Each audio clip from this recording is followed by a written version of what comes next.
We are back here at UTMC with Dr. Cathi Badik, and she is a pediatric doctor, and we are going to talk about something that a lot of people with young kids have to deal with, temper tantrums. First of all, what is a temper tantrum?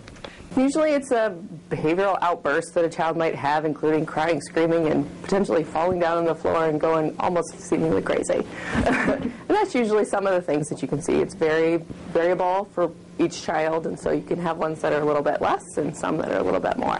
Okay, what age do you typically see this sort of behavior in? It's toddler to young child, so probably anywhere between 18 months and 5-ish is somewhere where you might expect to see this as a behavior that's common. This has to be very frustrating for parents and confusing because you don't always know what to do. What do you tell them?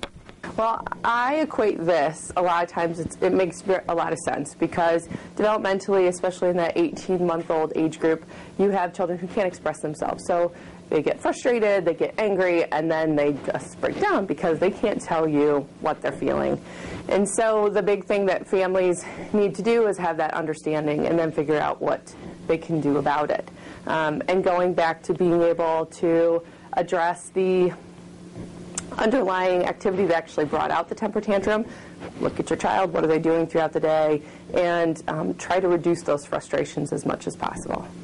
Is there any example you can give us of the kinds of things that may set off temper tantrums among small children? Absolutely. There's probably some typical things that usually happen, and that can be around choice. So first thing in the morning, you get your kid up and you're getting them ready for daycare, and you want to figure out what they're going to wear. And that can lead to a total meltdown because they have one thought and you have another one. And so the big thing that you can try and do is define the choice. So you still allow them to have some autonomy in their decision making, but you give them two choices. You can wear this or this, pick one. And oftentimes that can be very helpful for children to be able to reduce anxiety around that decision making. Okay. Yeah.